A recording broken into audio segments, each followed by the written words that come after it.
going.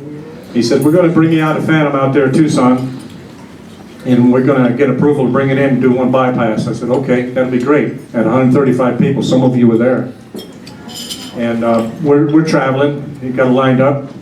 On Friday, Helen and I are on the road to go to Tucson, and we get a telephone call on the cell phone. It goes, Jim Bob, we got 2 Phantoms coming. I said, wow, that's pretty cool.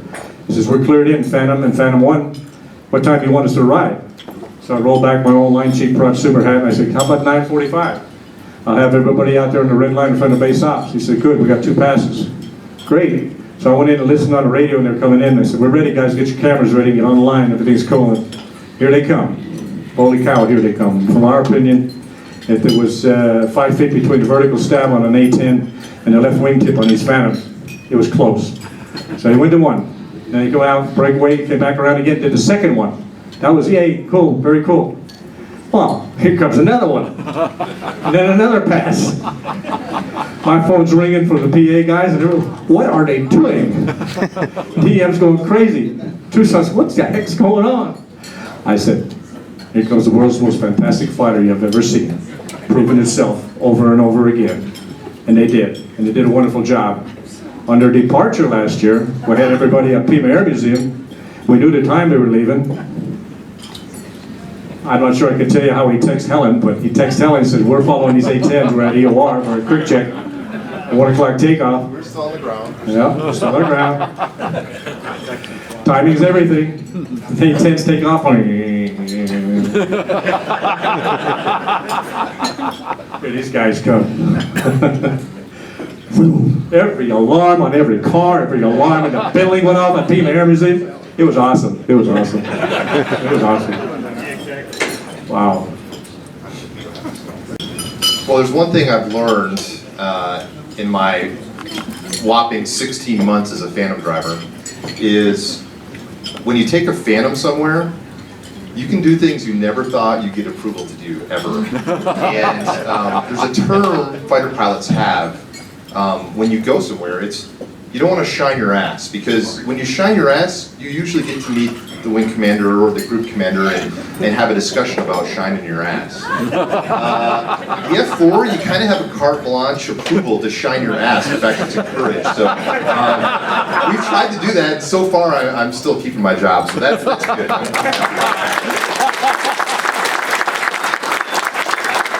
Well, I just want to thank a couple people before I get started here. Obviously, members of the Phantom Society. It's truly humbling to be up here in front of you. Jim, Bob, and Helen, you guys just stand up for a second. Let everybody. Yeah.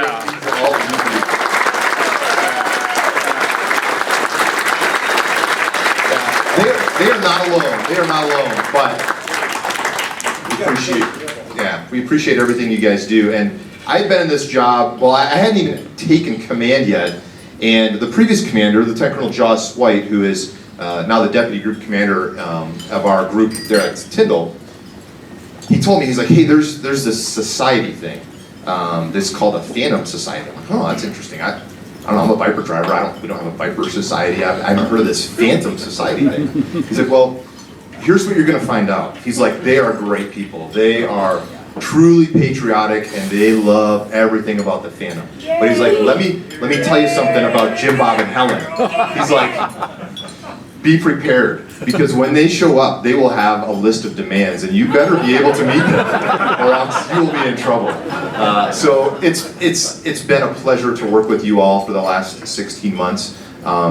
It's been an absolute honor to work with you and to see all the things that you have done, and it's just really, really amazing to me, all the things you guys do on a day-to-day basis. You all don't know how often they come to Holloman Air Force Base and how often they are in my office. If it's been 2 weeks, I'm concerned about their health, because they are usually knocking on the door. Hey Elvis, I've got an idea. One of our members said, I'm like, ooh, that sounds like a good way to get me fired. I don't know if that's truly, it's an honor to work with you all, and I really appreciate everything you've done. That's our second home. Okay? It's true. You're welcome here all the time. Colonel Cantwell, Colonel Drew, I saw you here somewhere. Thanks for all the support the 49th Wing gives to the deck here. We're guests. We are guests on this base. Our parent group is at Tyndall and our parent wing is at Eglin. And I've never felt like a guest. I've always felt like we are part of Holloman Air Force Base, and the support that we get all across the base, from the club here to the airfield ops, everything is just second to none, and we absolutely couldn't do it without you. We really appreciate you being here tonight, sir. One last thank you, and I'll probably get in trouble, but Susan, will you stand up for a second? Yeah, I see, I told you. My lovely wife, Susan.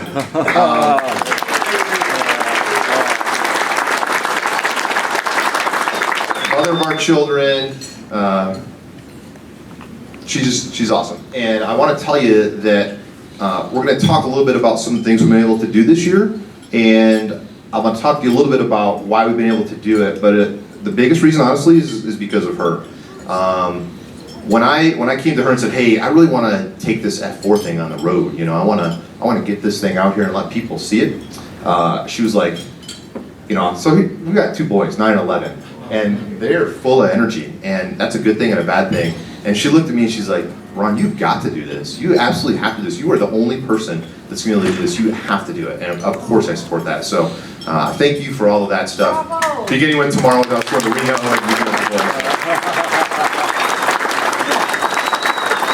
And did I mention she's pretty smoking hot, dude? Yeah, I look around, I mean, fighter pilots tend to marry up. That's kind of a theme that I've noticed, and a good thing, so.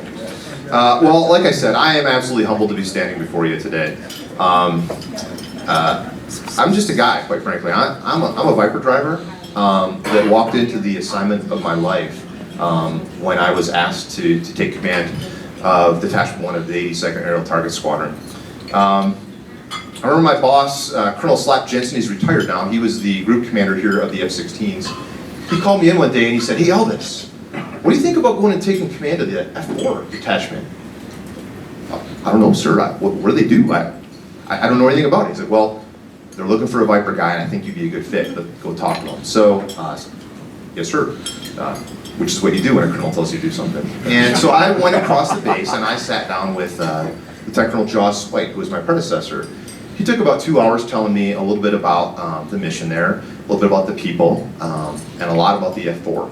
And I walked out of that meeting saying, yes, absolutely, I would love to do this. Not really having any idea what I was signing up for, other than to fly a really cool airplane that I grew up seeing at air shows predominantly, and just thinking, man, that'd be really neat. I love aviation, I love the F4, and yeah, I'd like to do it. So luckily I decided to do that. What I didn't understand was that this was not just a job to fly the F4. This was not it at all. Flying the F4 is awesome, and I am extremely blessed to be able to do it. But what this job has been about has been saying goodbye to the Phantom.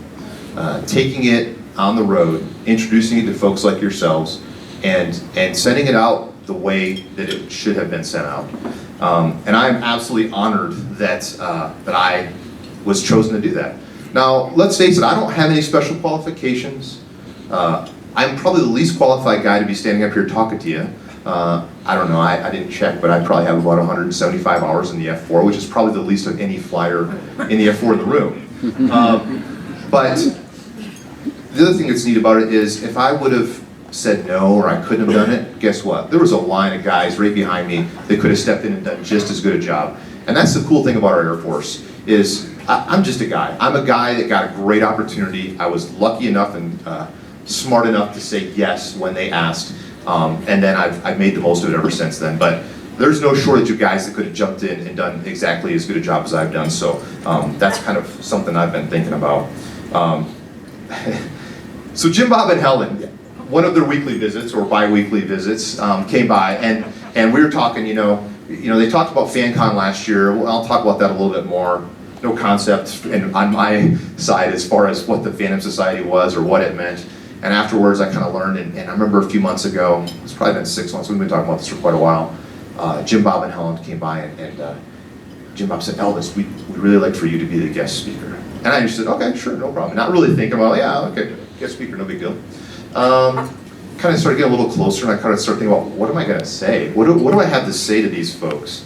And so I gave him an out. I gave him an out a couple different times. I'm like, Jim Bob, are you sure? There's, you know, I'm going to have Boomer. You know, he's got a bunch of time in the F4. There's all kinds of people that are more qualified than me. And I was like, you know, you're not going to hurt my feelings. Just because I'm the commander, I do not need to be the guest speaker. It's totally okay with me if you choose someone else.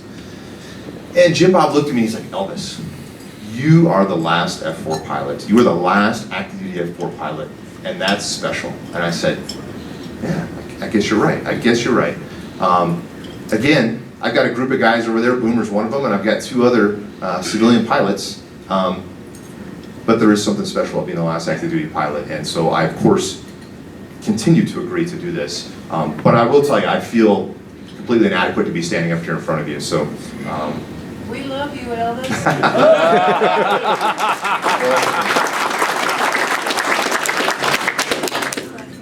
So I took command in June of last year, and I'd been in command for about a week, maybe 2 weeks, and I get an email from my group commander, Colonel Scott Ward, Beeve, if you know him, from Tyndall, and it just simply said, Elvis, what do you think? Can you support? And I was kind of an interesting email to get from the boss. And you know, I've got quite a bit of gray hair. I've been around for a little while. I know in this room I'm one of the younger guys, but I have been around a little while, and I've learned a few things over the years. And one of the things I've learned in the advent of email is you don't answer until you scroll down to the bottom and see where it started. So I scroll down and down and down and down and down, and I realized that this request, I didn't even see what the request is, I've just seen where it's coming from. It's from the Chief of Staff of the Air Force, General Welch.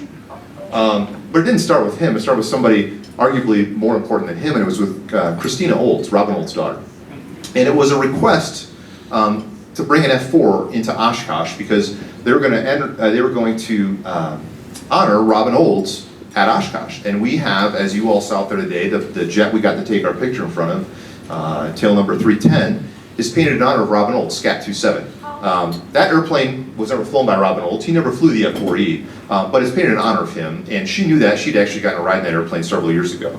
And they were going to have a P-38 Lightning there as well, Scat 3. And they wanted to do a ceremony honoring Robin Olds. Well, luckily, again, I think a lot of my success in my career has been just by luck and knowing when to say yes and when to say no. And of course, this was an easy one. Of course, yes, we can do that.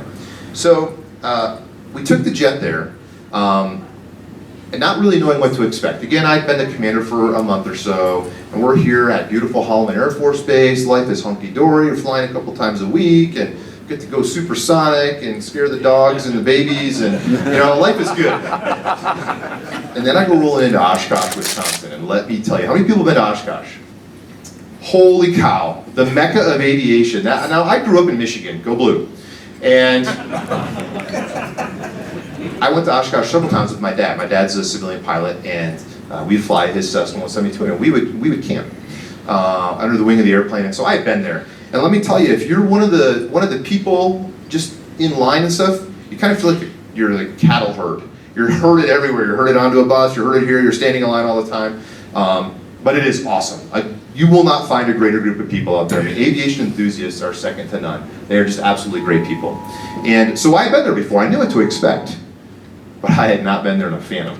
And let me tell you what, when you go someplace in a Phantom, you get the rock star treatment. It doesn't matter who it was. Any of you guys who throw a flight suit on, you roll in a Phantom, red carpet comes out.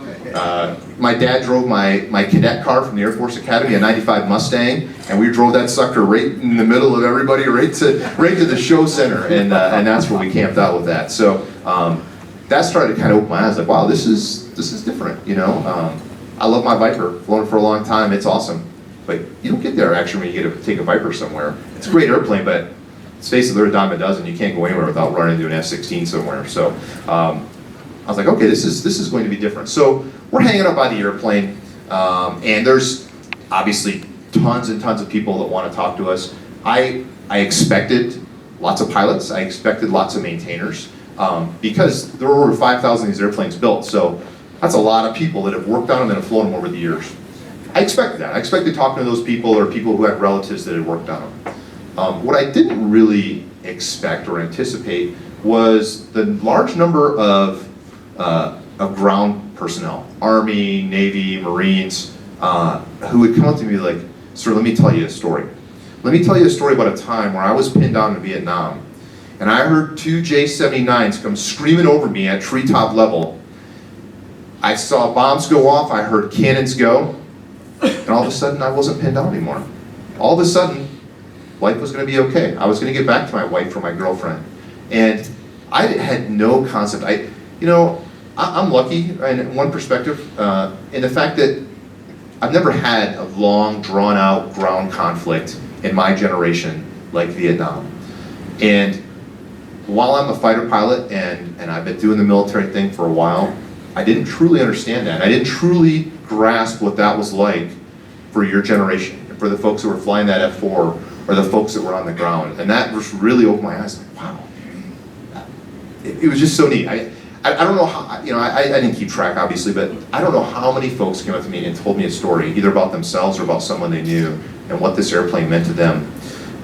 We were also sitting there, so we, like I said, you get rockstar treatment in the F-4. So we roll in, and Boeing Plaza is the very center of Oshkosh, and it's where all the hot airplanes go, and so we're sitting there, there's an F-22, there's an F-35, Phantom right in the middle, and there is this line of people that I can't even see the end waiting for the Phantom. And there's a long lines of the other ones too. And we're sitting there, we're talking to these people, and it's neat. It's cool to be between our next generation of fighters.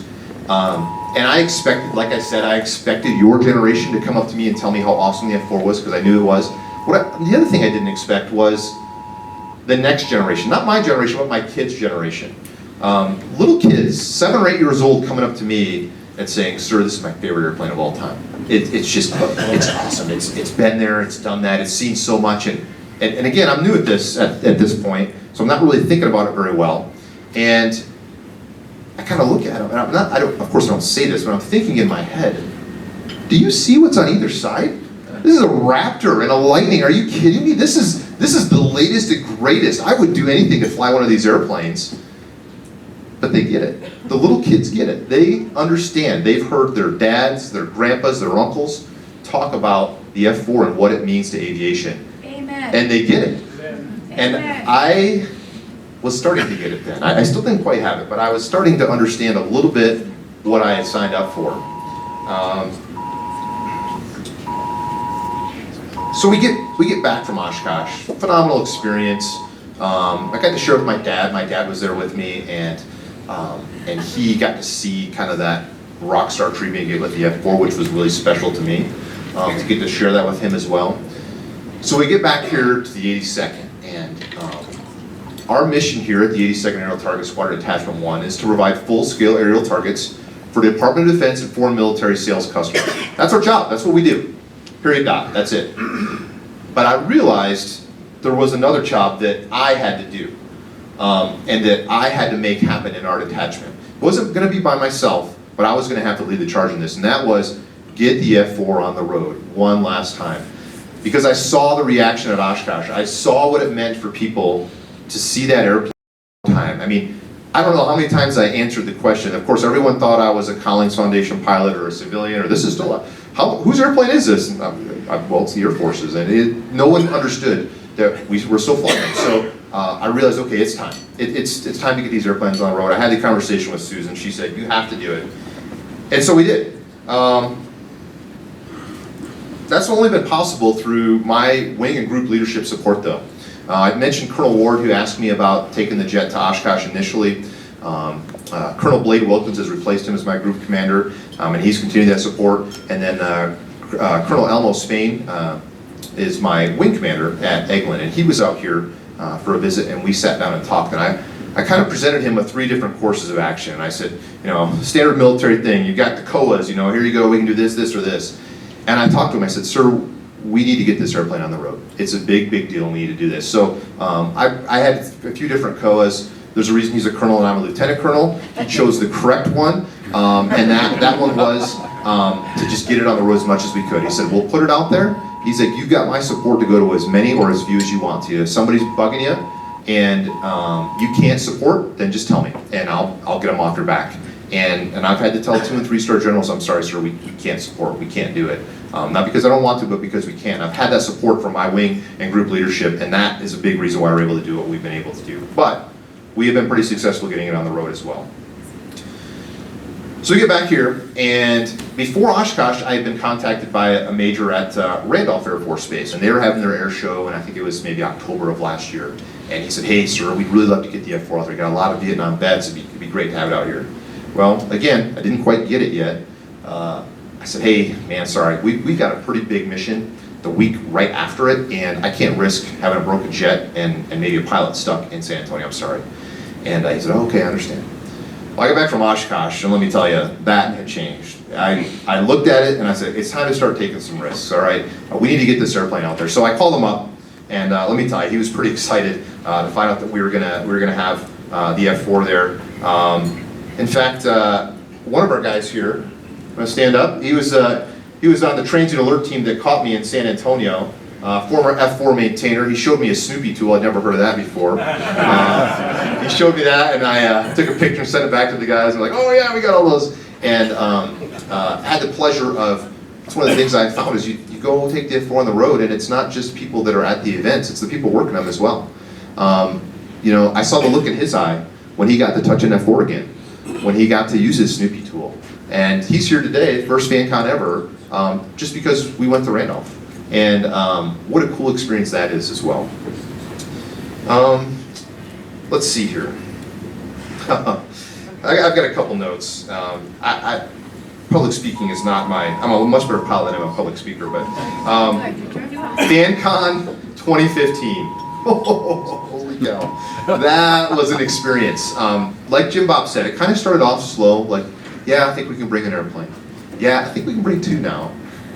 Hey, they're telling us we can only just gotta come in and land right away. Well, then I got a hold of another lieutenant colonel there. I don't remember his name now. I think he was the director of operations for the operations support squadron. And he said, "You're doing what?" I said, "Well, we're gonna bring a couple F-4s for this Phantom convention." He's like, "That sounds really cool."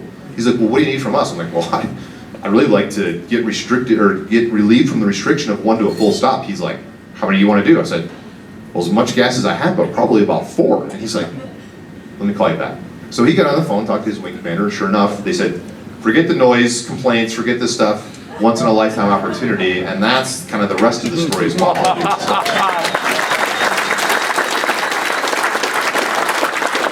that was cool. That was neat to do that. Now, I hadn't many of you folks yet, other than Jim, Bob, and Helen. The second thing I did that was smart on that was I brought Wham with me. And you all have met Wham. And Wham marches to the beat of his own drummer. He does what Wham does.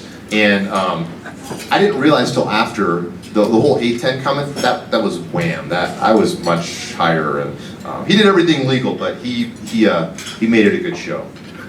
So we land from Phancon. And you know, there's a large group, many of you were there. And I see grown men crying. I don't think they're here, but we had an engagement in front of our jet. Did they have to leave? Yeah, they were here at Phancon again, but they got engaged in front of an F-4. I'm like, what world is this that I'm living in? This is surreal. I called Susan, I'm like, you're not going to believe this, but somebody just got engaged in front of our airplane. And that's when I'm slowly starting to get it. And that's what I think has been so phenomenal about this assignment for me. What is so phenomenal about the F-4, it's a great airplane. It is a phenomenal airplane and it is a blast to fly. Amen. But it's nothing without you all. And that's what makes it special. What makes it special is the people in this room that worked on it, that flew it, the new people that did. That's what's special. It's those experiences, it's those things that you have done in that airplane that make that airplane special. And that's what I started to learn last year at Phancon. And it was a blast. I had a great time. I knew, all right. We could only stay one night because we had a mission we had to get back for. We could only stay one night, but I'm like, okay, this is not the end of this. This is going to be a good gig here. So I get back, and I get another email from my group commander. Elvis, do you think you can support? I'd heard that question before. I did the same thing. Sure enough, General Welch, Chief of Staff again. This time it had originated with Steve Ritchie, Vietnam ace. And his question was, hey, we are going to honor some some Air Force Cross recipients from Vietnam at the Air Force Academy football game. And we understand there are some F-4s still flying. We would like to have them fly over. And so the question, can you support? Yes, sir, we can. So we did. We signed up to do that, which was especially neat for me. 3 of the 4 DET pilots are Academy grads. I had not been back there since I graduated in 1997. Never thought in 100 years I'd be going in an F4. That was different. And then as we get closer, the other thing I found with the F4 is it's not as simple as yes we can or no we can't. It's yes we can and like, well, how about this too? Or how about, right? You sign an airplane? Okay, anyway.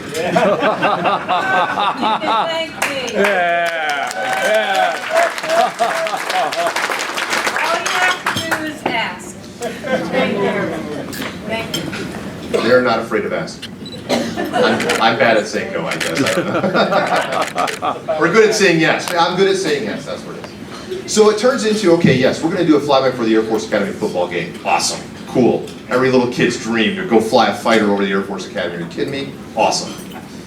And then we get another thing. Hey, do you think you can support a second flyby?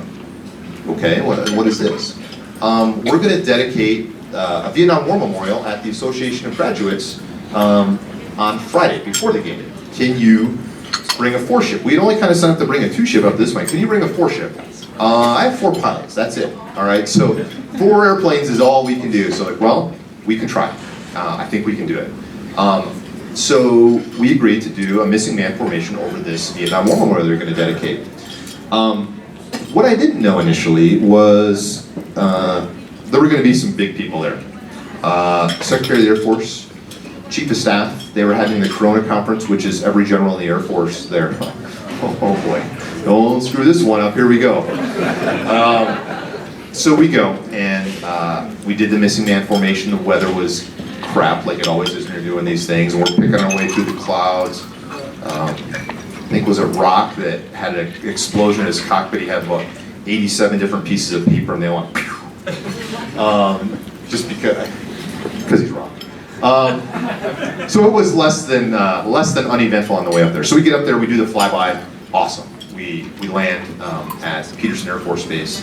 I got an email later on from a friend of mine. Her dad was an Air Force Academy grad and was there.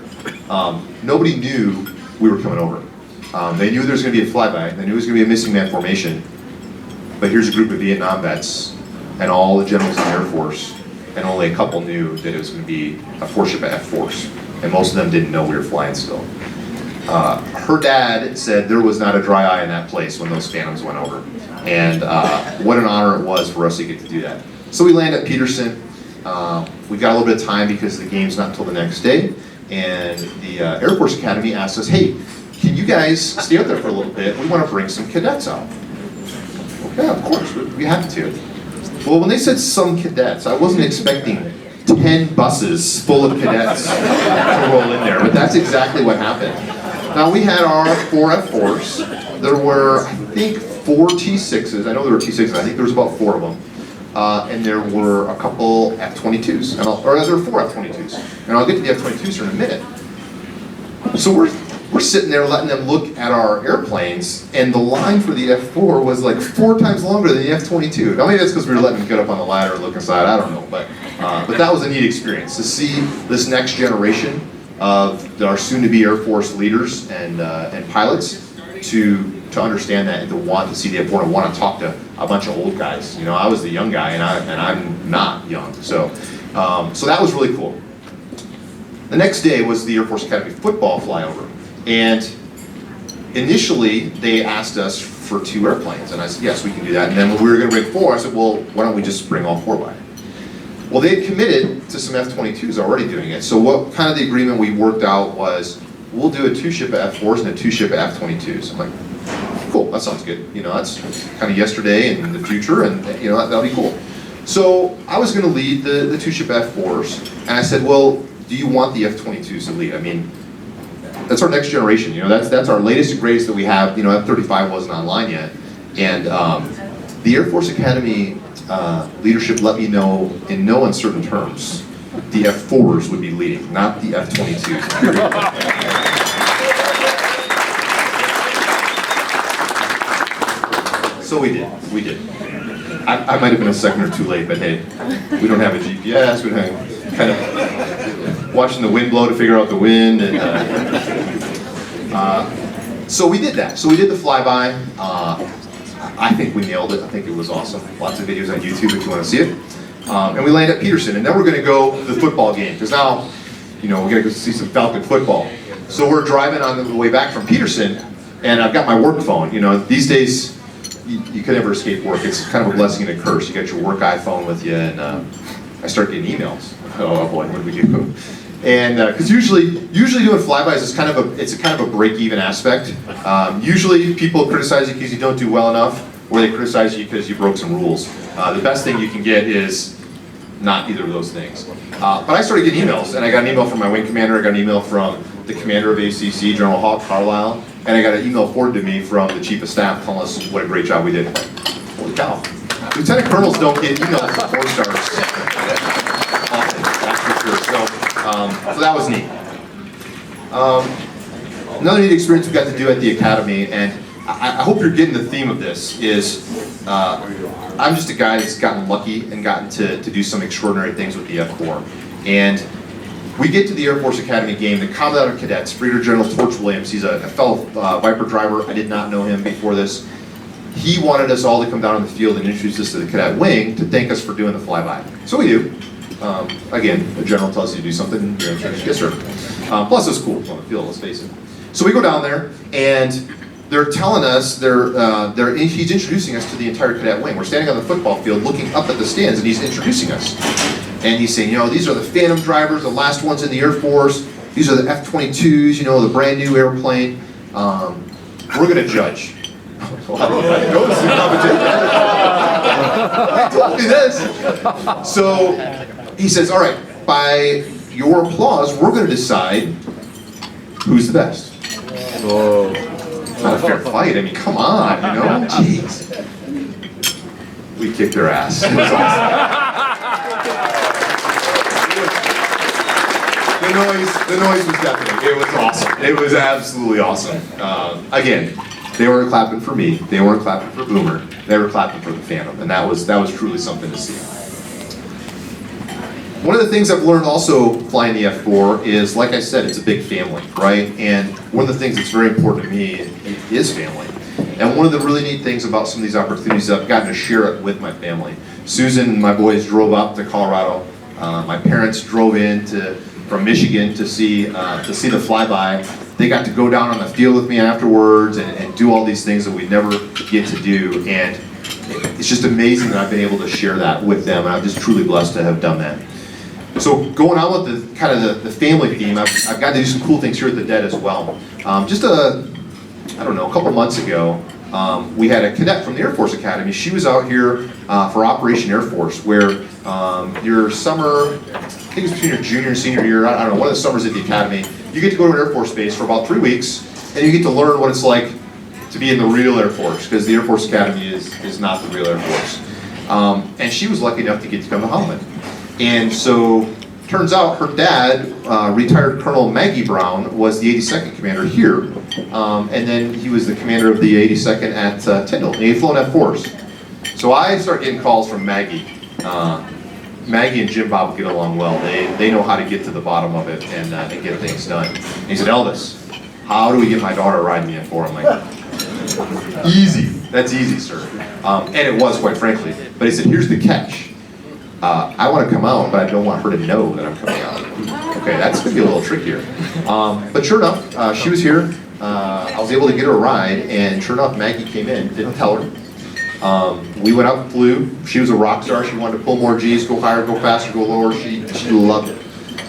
And we get out of the airplane, and I see him back there, and I'm kind of setting her up a little bit. I'm like, so I understand your dad flew this, and she's like, yeah, how did you know that? I'm like, oh, he's a legend in the DED here, I said, so what do you think of the F4? She's like, oh, it's just the greatest. And I'm kind of setting her up a little bit. So we start to get out, and I'm like, hey, usually for FAM flyers, we'll take your G suit off and your harness and stuff, just and leave it in there so we can get some good pictures and stuff. Really, I just want to take it off so they don't get trashed by the water dad's about to dump over it. It's waiting underneath the airplane. And so sure enough, we get out and there is Maggie. He just douses her with water. He's like, "What are you doing here?" And it was such a cool experience to get to share that with them as well. And that's just one of the things I've been able to do.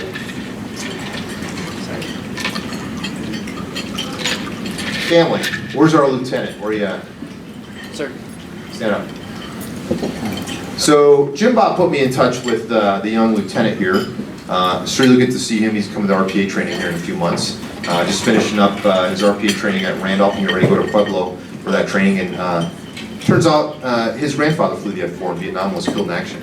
And so he contacted me and said, "Hey, is there any way I can get an F-4 ride? I'd love to do that." And my answer is, yes, I can ask. So what's really neat about this is I'm going to give him an F4 ride. It's going to be a little bit of time. It doesn't happen tomorrow. But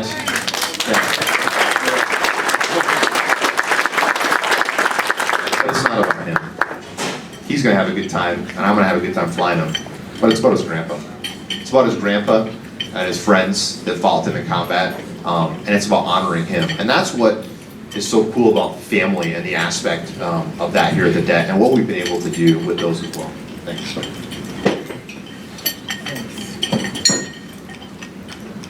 My eyes have been open to the younger generation. I've talked about them a couple times.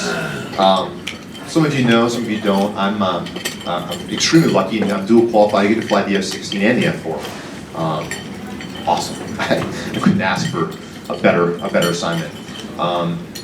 And so I'm over there. I have a little bit of an identity crisis, I will tell you. I go to the detachment flying the F-4s and I'm the young guy. I'm the snacko making the popcorn. And then I go over across the ramp and I'm flying with all these lieutenants and I'm the old dude. They put DV on the schedule and stuff like that. So I don't know if I'm old or young. I'm still trying to figure it out. But that's one of the cool things is I get to fly with these young lieutenants.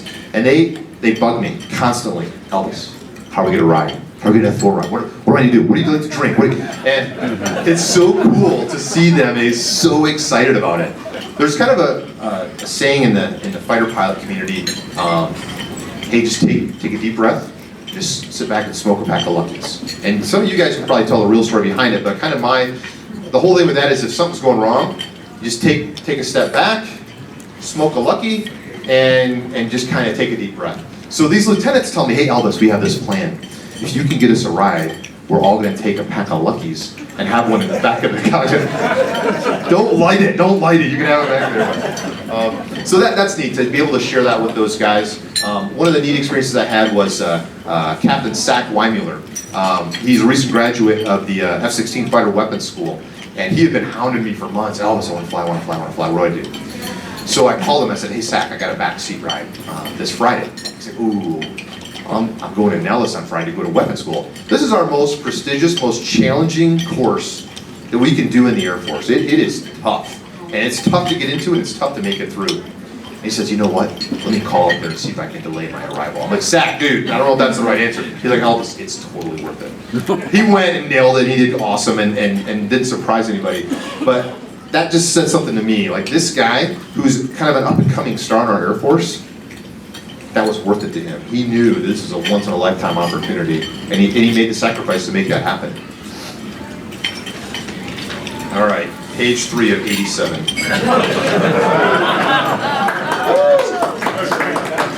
It's page 4 of 87. Oh, let's see. Oh, family. Talked about that a little bit. Christina Olds. She is another force to be reckoned with. She's been out here to Holloman a couple times. She got a ride in F4. And what I've learned is the Phantom doesn't die, or the Phantom driver or the maintainer doesn't die. They just live on through their children. And that's something that I've seen that the generation by generation impact that the F4's had. It's been truly eye-watering for me. So we go to the football game. I'm like, "Hey man, this can't get much better. You know, here we are getting to go to the football game. My kids, my wife get to see me being Superman, and this is awesome." And one of the group commanders from Holloman, he's PCS now. He comes by and says, "Elvis, I got this buddy. he works at the public affairs office in Hollywood. And there's this company talking to him about a film they want to shoot, and they want to shoot some F4 footage. What do you think? I'm like, I don't know. I don't know. Let's talk about it. So fast forward, this takes a while to come through, but next thing I know, we've got these jets painted up fancy in Nellis colors. I'm flying one and Boomer's flying the other, and we've got Wham and Rock in our back seats, and we're doing a photo shoot for Clint Eastwood. Clint Eastwood! I was talking to Susan, I'm like, I cannot think of a cooler actor I would rather meet than maybe John Wayne if he was still around. But I mean, Clint Eastwood, are you kidding me? So here we are, flying Holloman Air Base, take off, flying formation with this Learjet, trying to make it look like we're out of control, because that's what they wanted us to do, and we go and fly it, and I'm doing the best I can. I'll be honest, I'm kind of tensed up. It was kind of challenging flying, just trying to fly bad. That's not easy to do. So we come back, we land, things went well, I think, anyways, and this, we've been sworn to secrecy, When Clint Eastwood goes places, it's quiet, otherwise he's going to be mobbed everywhere he goes. And I met with some of his producers and just great people, and I found out the day before, they kept talking about when the boss gets here, when the boss is, and I'm like, just so we're clear, who is the boss? Oh, Mr. Eastwood's going to be here tomorrow. Okay, all right. So I told Susan, I said, hey, this is secret. Can't tell anybody, but I'm going to forget my lunch tomorrow. You need to come by about 10:30 with my lunch. So we did all this stuff, and she came by, and she caught the tone, and she didn't come by in her yoga pants and stuff. She put a little makeup on, and she doesn't need to do much, but she didn't just roll out of bed. So we roll in there, and sure enough, Clint Eastwood, next thing I know, comes pulling up in this Suburban or something. It's like, are you bagging me? Clint Eastwood is standing on my ramp. This is ridiculous. And we got to hang out with him for about 45 minutes, just talking. Yeah, I was out here 40 years ago and we filmed Hang 'em High.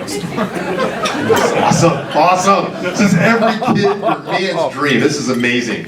And I had no idea. I mean, and he didn't come here to see Elvis King.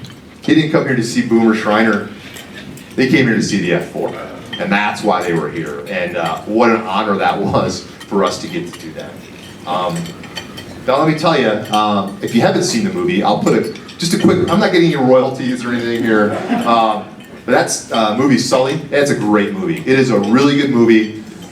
There is about a minute of really good F4 flying, I'll tell you. But it is actually very high quality, and it's a great movie. I really encourage you to see it. It's just really neat. I'll talk about it now. I was going to talk about it later, but so I got to meet Clint Eastwood. Cool.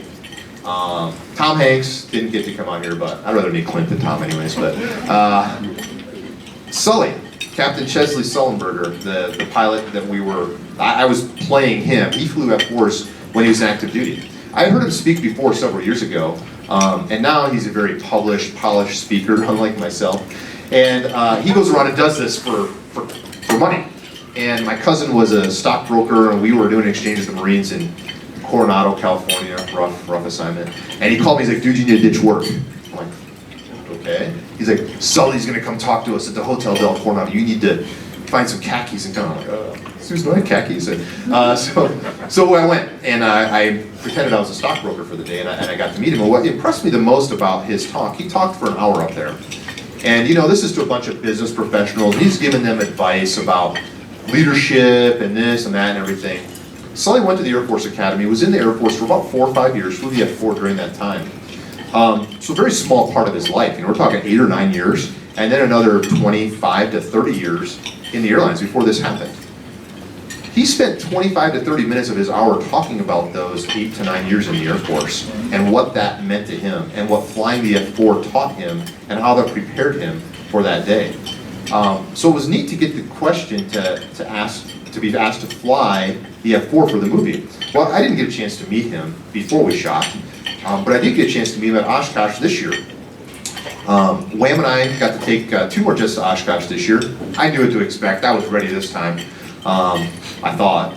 And we had a blast. We got to talk to so many people and share stories. And what I enjoy is just standing there and waiting for the next guy to come up there and tell me their story, because everybody's got one. Some are better than others, but everybody's got one. And we got done, they had this plane talk, Plane. And what they would do is they would go around some of the interesting airplanes and they would interview people about it. And they had these big speakers and they would kind of broadcast it throughout. So there I am, Wham and I. It's always a treat when you're with Wham because you never know. I said, Wham, PG, man. PG. There's a lot of Actually, no, I said G. He said, come on, boss. PG? Really? So we're talking to all these people and, you know, a few hundred of our closest friends, and they're asking us some questions and stuff. And we're on a time constraint now. This is about 10:30. We get done with this about 11:30. We're gonna actually fly in the air show on our way out. So we got a brief at noon. We gotta go get the jets fueled because guess what? Nobody knows how to maintain an F4 anymore. So the pilots gotta go there. Well, you put it here, and then you put the nitrogen here, and so you get a crash course for being a maintainer as an F4 pilot these days. And Boomer can vouch for that. So these two guys come up to me, and they're like, "Sir, Captain Sullenberger is here, and he really wants to meet you guys. Can we do that?" I'm like, my watch, like, dude, when are we going to do this? There's no time. Of course, I'm like, well, absolutely. Have him come out to the jets and blah, blah, blah. So he comes out, and I'm not really sure what to expect because now he's Mr. Big. The movie's not out yet. This is back in July, but he's Mr. kind of bigwig. You know, everybody knows who he is. He's got a movie that Clint Eastwood is doing, and Tom Hanks is playing him. That's pretty cool. What is this guy going to be like? You know, so he rolls up and gets out of the car, and let me tell you, the gleam in his eyes said it all. He was through and through fighter pilot. He wasn't Mr. Polished Speaker. He wasn't Mr. Movie Star. He was Elvis. I can't believe there's a Phantom right here. Tell me about it. And we spent, you know, the deal was we were going to spend 15 minutes. At 45 minutes, I'm like, I'm sorry, sir, we've got to get in the airplanes because we've got to start the show up. We're the first act, and we got to get the heck out here. But he was just absolutely amazed to see the F4 and just couldn't say enough about it. A little bit later, when I got back home, I found out that we were friends on Facebook. I didn't realize we were, but Sully and I are friends on Facebook, and I see a picture of Sully and me, and he's like, here I am with Elvis King and you know, my favorite airplane of all time. I said, man, that's cool. That's cool. When Sully, who has gone through a lot and has gotten a lot of fame out of that, I'm pretty confident that if he had the chance to trade all that fame and all that glory and all that money for probably one more Phantom run, I think he'd probably choose the Phantom. As I know many of you would as well. Oh yeah, one more thing about him. So prior to coming out to the jet with us, turns out my dad was there hanging out, you know, he's like, oh, Sully, I want to meet Sully. So he's hanging out with us, and Sully brought his wife, Lori. Great, just a sweet, sweet lady. And she was, you know, I was showing Sully the airplane, and Lori and my dad were talking, and she said, you know, this is all that Chesley could talk about all morning, is coming up to see this F4. And my dad's like, oh, well, that's really neat, you know, that's cool, you know, what are you guys doing? You know, what have you been up to today? She's like, oh, we just came from breakfast with Harrison Ford, and she's like, but he didn't care about that. He just wanted to go and see the F4. So, okay, so the picture's up here. So, yeah, I'm kind of going out of order now a little bit. So before Oshkosh, this was back in, I want to say May, I got the opportunity to take the F4 to St. Louis. That was not on my air show list. It was not, I had no ties to St. Louis. It wasn't any place special in my heart. And I got a call. I had a call from a guy named Dan O'Hara. Probably never heard of him. Probably never meet him. But he worked at the FBO there, the fixed space operator, and he was in charge of getting jets to the air show. And he said, Elvis, I heard you got an F4. I said, yes, sir, I do. And I said, the Air Force does, but I get to fly it. He said, man, we would like to get you out here. Let me tell you a little bit about St. Louis. So he got into his spiel. He had practiced this. He was ready to go. He was like Helen. He was not going to take no for an answer. And he said, oh, by the way, I don't know if you know this, but the very first F4 pilot, Mr. Bob Little, is still alive, and he was here in St. Louis, and we're going to bring him out to the show. I kind of chuckled to myself, like, well, there's your answer. Yes, I will. So he did all the work. I'll be honest. I rolled in an F4 and got the DV treatment and got to meet Mr. Little. We spent quite a bit of time together. We got to be interviewed for TV. I can't. Seriously, TV? I'm just a dumb fighter pilot, but okay, great. And I got a chance to meet him and talk to him and listen to what he had to say about the F4. Never in 100 years did he have any idea when he started flying the F4 that it would be what it was, but it was so neat. Remember, I pulled up in the jet after they made me land in the direction I didn't want to, and the runway was shorter than I was supposed to, but I had gotten approval to go in there. There's no cables. I'm like, oh, don't screw this up. This is gonna be ugly. Get in there, and I taxi in. So my heart's pumping a little bit because it was not the best weather day. And I pull up, and I see Mr. Little, who I've not met, and the look in his eye, it was like, I wrote this down because I didn't want to screw this up. Because let me see here. Where did I write it? Pride, admiration. It was like, okay, here we go. Sorry. It reminded me of a parent walking up to their child, someone they raised from birth, after they had just been recognized for an outstanding act. And that's what I saw in him. I felt that way about my kids when they scored well in soccer or get on the honor roll or whatever. But I saw him, he just kind of, you could see that glimmer in his eye. And he was going back to what it was like to begin with. And then I could see him kind of going through and thinking about all the things that that airplane had done. And to see it flying one more time for him.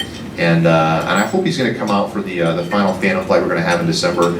If his health allows, he wants to do that. And hopefully many of you will be here as well to meet him. But man, what an honor. I mean, I don't know, how many people have, this is not a coin check, but how many people have the Phantom coins here? I don't know, anybody else have their ugly mug on a coin? I mean, again, not me. This is because I've just been in the right place at the right time, and I've been willing to say yes. I've been willing to take the F4 on the road, and I've been honored because of that. Okay, faster, funnier. Let's see here. So we've been to lots of other shows, Shaw, Luke, Kirtland. It's neat to have the airplane on the ramp again. It's been a treat for me to get to go there and meet so many people. But I know the real treat is people getting to see the F4 one more time and tell some of their stories. So I'm going to close on this. This is not my story. It's a story that was told to me. It was about March. When was the Freedom Fly reunion? March? March. Yeah. So we got another call from Randolph, and they said, "Hey Elvis, I've got a good buddy who's the squadron commander out there in the 560th Flying Trading Squadron, charging cheetahs." It's quite a mouthful. And he called me and said, "Elvis, hey man, we've got this thing going on. It's called the Freedom Fly reunion. Do you know about it?" I'm like, I remember I was stationed at Randolph for a couple years. I remember a little bit about it. I'm like, tell me some more about it. And he said, well, every year we have the Freedom Fly reunion. And the Freedom Fly reunion is dedicated to Vietnam POWs. And what we have done for years, and we're going to do this again, we've got one more guy, is if a pilot or Wizzo and aircrew is shot down and captured in combat, and they're a prisoner of war, then when they come back to the States, we give them a ride in a T-38 because we don't want their last flight ever in a military airplane to be the one they got shot down on. So we bring them out, we fly them in a T-38, we make a big deal out of it, we have a big ceremony, and we think it'd be really neat for you to bring an F4 out. Again, the answer was simple. Yes, of course we do that. And we got to go there and we got to fly in an aerial review along with a bunch of other airplanes. And that was really neat. I really enjoyed that part of it. But the highlight of the trip to me was the night before the aerial review, we got to go out to dinner with all of the Freedom Flyers. And most of these guys are very unassuming. You wouldn't have any idea that they had done anything other than been a farmer their whole life or a lawyer or whatever. They just were normal looking guys. They didn't look like heroes. They didn't look like people who put their lives on the line for their country. I'll tell you, they all were. And my buddy, his name's Mojo, he said, Elvis, because we were supposed to spend the night there, a second night, the weather was looking crummy. I'm like, dude, we're going to do the aerial review, we're going to land, we're going to get gas, we're going to get back home, I think, or else we're going to get stuck here for the weekend. So he said, dude, if you're not going to be here for the reunion tonight, or tomorrow night, you need to sit down with Joe. You need to hear Joe's story. I said, okay, sounds good. So I went to his room after we had dinner. And Rock went down with me, one of our pilots, he's not here this week, but Rock Full went with me. And we went down to Joe's room. And I said, hey Joe, Mojo said I need to hear your story. He's like, oh, he did. He's like, here, have a beer. It's going to be a while. And I will not take as long as he did, and I will probably screw up some of the details. So if some of you know this story, I apologize for if I screw some of the stuff up, but this is the best I can remember. So Joe's an F4 pilot in Vietnam, and he was lucky enough to fly with Robin Olds. And the day in question where he became a POW, he was Robin Olds' wingman. And so he told me a little bit about the dogfight they were in that ended up in him being shot down. And I'll tell a little bit about that. That's not really the point of the story, but back then, the Vietnamese MiG pilots would fly in these kind of circles, these orbits, and they would have somebody kind of across the circle checking each other's six because they couldn't look behind them. The rear visibility was really poor, so they would have somebody behind them checking their six because they couldn't do it themselves. So they'd be in these orbits and stuff, and sure enough, the American F4 drivers are cruising in there escorting some bombers. I don't know the type, I don't know exactly what airplane they were escorting. Robin Olds was not exactly shy about busting in a MiG formation, and he just goes blitzing right through two of them and starts to saddle up on a MiG there. Well, what he doesn't see is there's another MiG right on his tail about to open fire. So Joe, who's actually an F4 pilot, but he's in the back seat, as you know, they used to do that in some cases. He's in the back seat and he's screaming, "Brake right, brake right!" Nothing. Radio's broken. Can't hear anything. So he says to his front seater, he's like, "Dude, we need to strafe." And he's like, "What are you talking about?" He's like, "Strafe in front of Olds' nose so he knows there's somebody back here." So that's what they did. They fired in front of Robin Olds' nose so he would do something defensively because of that. So he did. And Robin Olds credited him to years after was saving his life that day because he had no idea those guys were there. So they started climbing away, which the F4 could easily outclimb the MiG-15s, and they start climbing away. And before you know it, Joe thinks there was a MiG-21 out there that day. They never been able to confirm that, but they got shot down by an air-to-air missile that the MiG-15 could not carry. So they got hit, and he's like, everything lit up. There's all these lights. My front seater's like, "Hey, Joe, can you control the airplane?" And he's like, "Dude, stick's frozen." He's like, "I think we need to get out." Bye. It was that quick. They're gone. So they jet over enemy territory.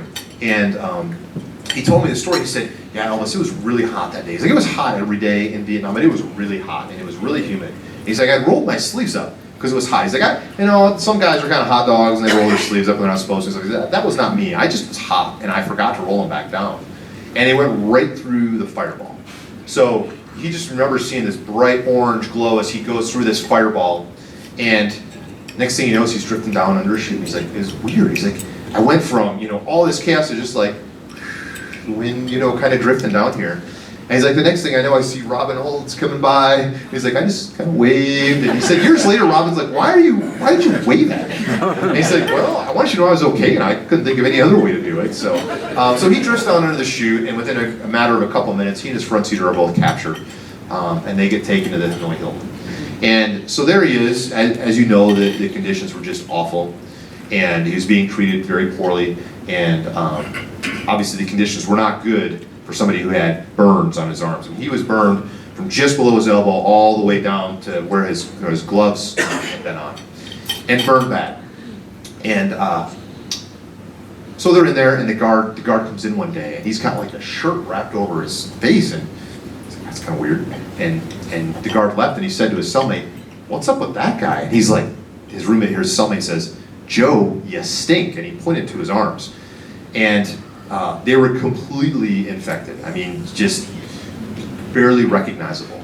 So hopefully most of you are done eating. But so he's like, "I don't know how I remembered this. It wasn't something that I caught on to when we were going through school. It wasn't something that I just, oh, that's really valuable, I'm going to need that."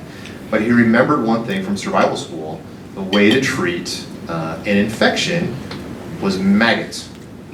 And he's like, "I know it sounds gross. I know, it's probably not the in vogue thing to do." He's like, "But I had no other choice."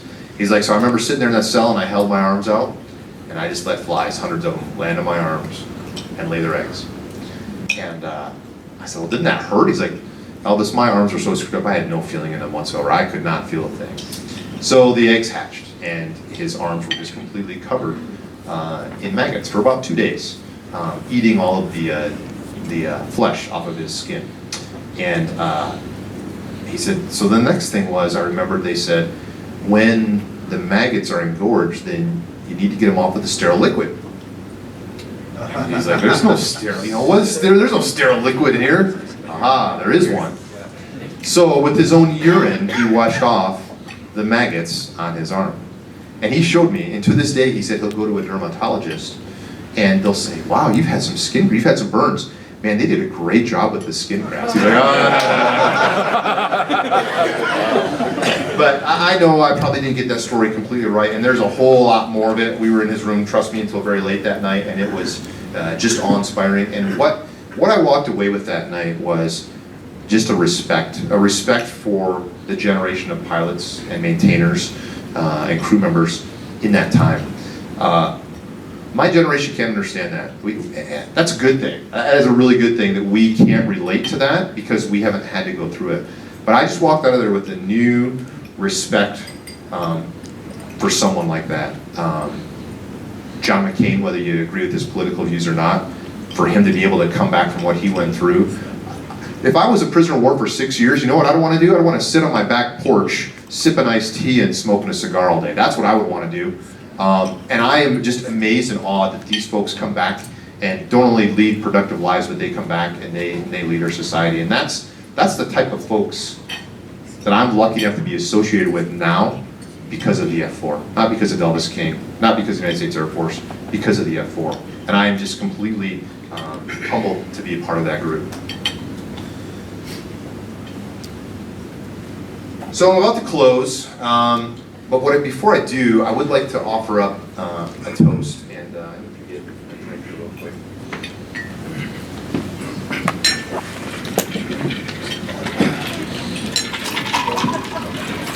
So if you would, rise with me.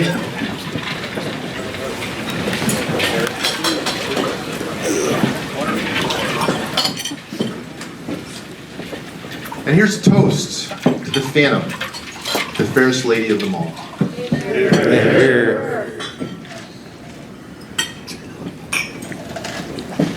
Well, thanks for indulging me. Feel free to take your seats again. I hope I didn't gross you out with your steak. Sorry. I debated. I'm like, well, we'll see if they'll eat or not. If we have time, I'd like to answer questions if you have any. But before I do that, I want to. I know no group more than you all is more interested than where the F4 is going to be on the road again next. So I kind of wanted to, I wrote down a few dates I want to give them to you.